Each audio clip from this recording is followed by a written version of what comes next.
رابطه با زن سن بالا، فکری که شاید تا حالا ذهن خیلی از مردها رو قلقلک داده. اینکه این رابطه چه حالی داره، چه حسی داره، حسش متفاوته، برای من چجوریه، ممکنه واسه من چه تجربه‌ای رو رقم بزنه.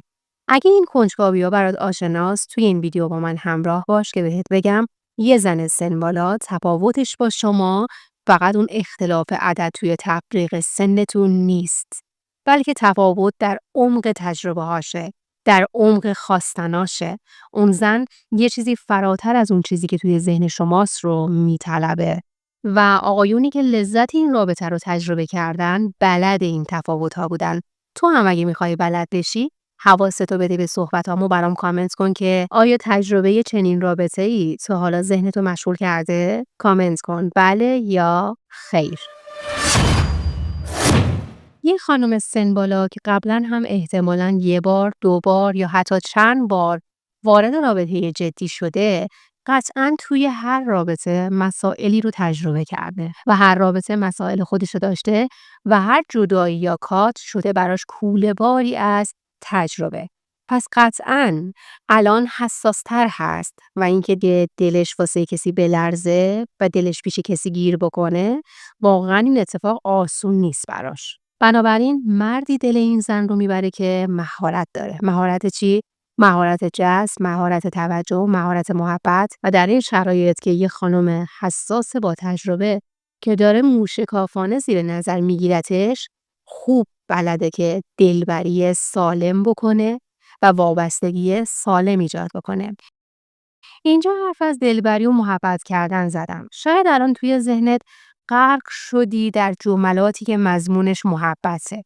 این درسته، ولی برای یه خانم سن بالا که تجربه روابطی رو هم داشته، یه رفتار ریز بالغانه مردانه که بوی محبت رو هم میده، خیلی پرمعناتر و خیلی با ارزشتر از یک کتاب جمله عاشقانه است. چون قطعاً و حتماً قبلاً توی مسیر هر رابطه‌ای محبت‌ها و قول و قرارها و وعده‌هایی رو شنیده. جمله‌هایی که تهش رسیده به وضعیت الانش که تنهاست. بنابراین این محبت باید در رفتار مرد دیده بشه. یه حرکت امن، یه حمایت مردونه، یه رفتار که ازش سلطه و بلوغ مردانه میباره. اینا میتونه ذهن یه خانم سن‌بالا رو از ذوق و کنجکاوی رابطه سرشار و مشتاق بکنه.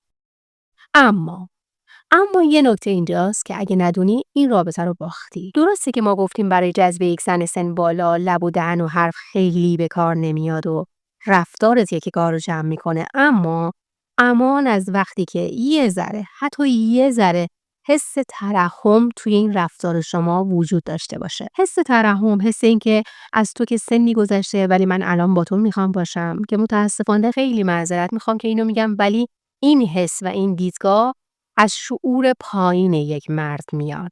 هر خانم سن بالایی، چه الان مطلقه است، چه ازدواج سفید داشته، چه روابط شکست خورده گذشته رو داشته که الان توی این سن تنهاست، یا اصلا رابطه‌ای نداشته و الان توی این سن تنهاست. کلاً قبلا رابطه‌ای نداشته و الان جوی رابطه است. به هر حال هر دلیلی که داره قطعاً منطق خودشو داره. یه سلسله اتفاقات پشتش بوده. و به نظر من هیچ مردی حق نداره که به خاطر این شرایط خانم رو دست کم بگیره و بخواد با حس ترحم باش رفتار بکنه. ببینید عزیزانم، اگر شما انتخاب میکنید که به هر دلیلی با هم سن سال خودتون نباشین و بیاین با سن بالاتر از خودتون وقت بگذرونید، شما اینو انتخاب کردی. پس حق نداری خودتو برتر ببینی یا اون زن رو کمتر و به خودت اجازه بدی که با رفتارت بهش بگی که اگه من نبودم کسی برات نبود، یا اگه من هستم دلم برات سوخته که هستم. پس با این دیدگاه جلو نرو، چون لو رفتن این نیت شما برای یه خانم سن بالای با تجربه مثل آب خوردنه و خیلی زود میفهمه و غرورش بهش اجازه قبول چنین شرایطی رو نخواهد داد. اما هنوز تموم نشده حرفم. در ادامه همین نکته جا داره نکته 4 رو بگم که اینکه شما توی این قضیه به پذیرش 100% برسی و اونقدر جسارت داشته باشی که از آشکار کردن این رابطه فراری نباشی، واقعا این کمترین چیزیه که یه خانم سن بالا از شما انتظار داره. اون دوست نداره شما به خاطر سنش پنهانش بکنی، از معرفیش به دیگران فراری باشی یا خجالت بکشی. واقعا این که شما بخوای از نظرها قایمش بکنی بهش برمیخوره و حق داره. و فقط تا سوء تفاهم نشده این نکته رو هم گوشزد بکنم و بگم که ببینید لزوما اجباری نیست که زن و مرد که وارد رابطه میشن روابط خودشونو، اینکه با کسی هستن یا نه، اینکه توی رابطه هستن یا نیستن رو بخوان جار بزنن و به دیگران بگن. نه، هیچ لزومی نداره. اما حرف من اینه اگر شما یا آقا لیمیت اینجوریه که یه رفقایی رو داری که معمولا دست جمعی با پارتنراتون پارتی رفتن رو دارین، بیرون رفتن رو دارین، قرار گذاشتن رو دارین، اما حالا که با این خانم سن بالا وارد رابطه شدی، بیای لیمی که از قبل پیش میرفتی رو بذاری کنار و بخوای قایم باشک بازی در بیاری، مطمئن باشین چیزی نیست که از نظر اون خانم پنهون بمونه. میفهمه و شما رو یه مرد دهنبین خواهد دید که حتی جسارت نداشته که انتخاب خودش رو عیان بکنه و این شما رو برای این خانم بیارزش میکنه. و اینم بگم منظور ما از این عیان کردن دادار دودور نیست. یه مرد واقعی گاهی با سکوتش هم حرف میزنه. اصلا حضورش حرف میزنه. منظور اعتماد به نفس از انتخابشه. این که اونقدر بالغ هست که خودش میدونه خواستش از زندگی چیه.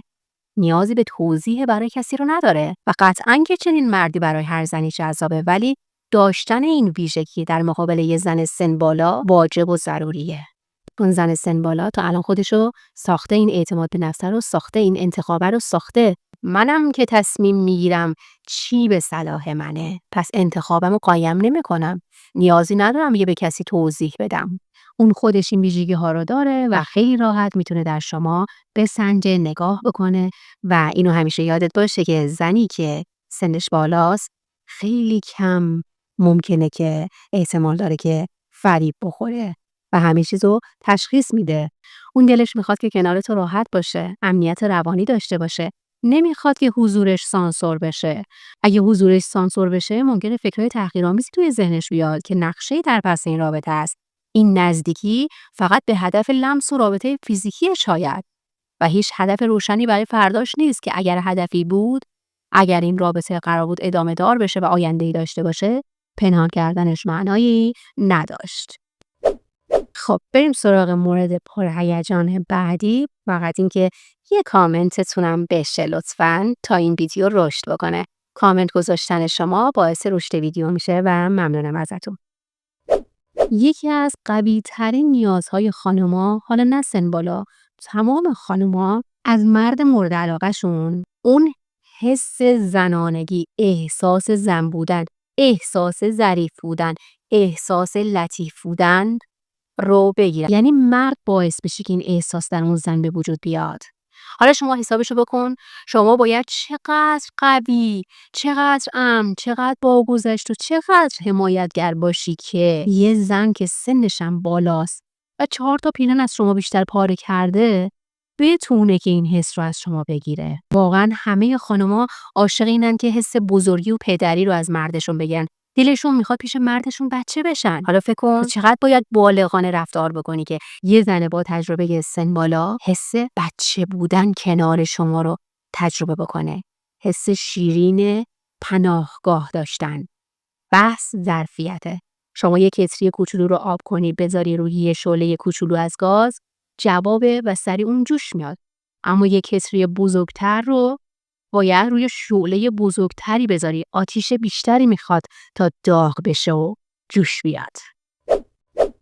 اینم از راهنمایی من به شمایی که دلت میخواد با یه زن سن بالا باشی. من این رابطه رو تایید یا رد نمی کنم. خب اما موظفم تمام احتمالات رو بهتون بگم. به خاطر همین بهتون پیشنهاد میکنم که این 2 تا ویدیو که اینجا میذارم رو حتما کلیک کنید و تماشا کنید، چون در اون ویدیوها توضیح دادم که در این روابط ممکنه چه چالش‌هایی وجود داشته باشه و اینکه فقط چالش‌ها رو نگفتم، منفعت‌ها و سودهایی که از این رابطه رو میبری هم گفتم، جفتش رو کنار هم دیگه توضیح دادم. ویدیوهای جالبی هستن، خیلی اطلاعاتش جامع و کامله.